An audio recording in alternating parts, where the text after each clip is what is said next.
एक सवाल था कि संविधान को बदलने का, संविधान के साथ छेड़छाड़ करने का जो प्रश्न था, उसी पे मैं आता हूँ। मैं बात शुरू करता हूँ कांग्रेस से। कांग्रेस का दौर था, कांग्रेस ने नारा दिया था गरीबी हटाओ। आज तक गरीबी नहीं हटा पाए।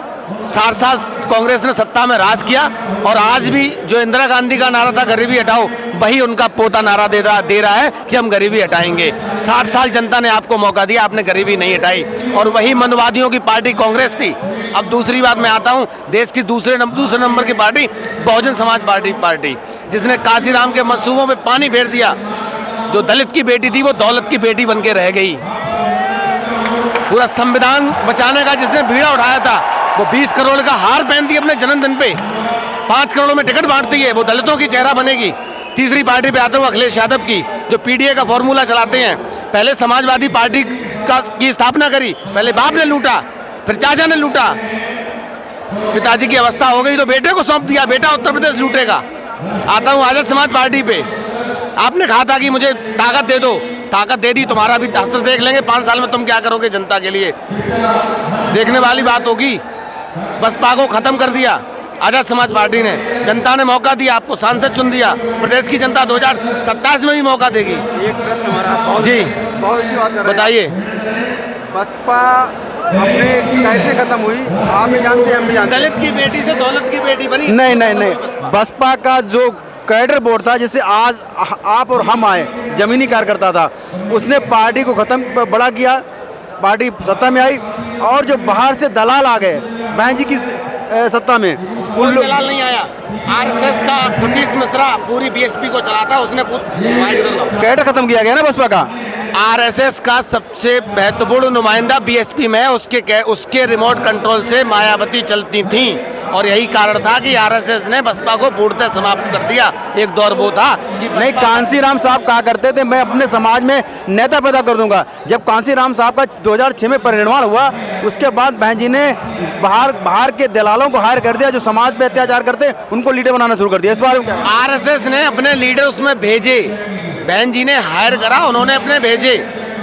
जब दलित की राजनीति करती है बहुजन समाज पार्टी, तो सतीश मिश्रा नंबर 2 का नेता कैसे बीएसपी में? अभी मेरी सीतापुर में चंद्रशेखर से बात हुई थी, तो मैंने उससे एक सवाल किया था कि आप अपने कार्यकर्ताओं को नेता बनाएंगे कि बाहरी नेताओं को हायर करेंगे, तो उन्होंने कहा कि हम अपने कार्यकर्ताओं को नेता बनाएंगे। ये बात कहाँ तक सत्य मानते हैं? हर व्यक्ति अपने कार्यकर्ता को प्रलोभन देता है। आज चाहे पार्टी हो, संगठन हो, आप मीडिया वाले हैं, आपकी टीम वो, बिना कार्यकर्ताओं के, बिना साथियों के आप भी नहीं चल सकते। अगर आपका कैमरामैन आपके साथ नहीं होगा तो आप पत्रकारिता नहीं कर पाएंगे। अगर ही राजनीतिक पार्टी का घटनाक्रम था, अगर लोग नहीं होंगे तो पार्टी नहीं चलेगी। लेकिन चंद्रशेखर ने अपने ही कई बात को झुठला दिया। अभी उपचुनाव हो रहे हैं 10, उसमें सारे प्रत्याशी अलग कैडर से अलग प्रत्याशी लाए गए हैं, कोई कैडर का आप चंद्रशेखर का एक लोगो देखिए, स्लोगन लिखा उस पे कि हम जातिगत जनगणना कराएंगे।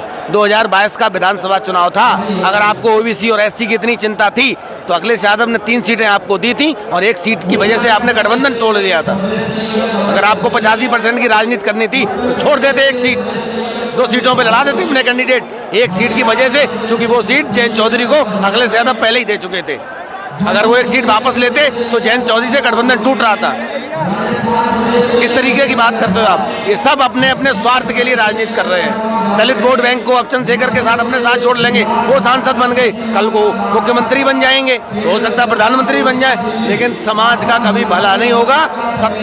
हमारे देश को आज़ाद हुए 75 साल से ज़्यादा हो गए, आज भी वही आलम है जो तब था वही आज है। हम तब भी गुलाम थे, हम आज भी गुलाम। नेता बदले हैं, सिर्फ हालात नहीं बदले।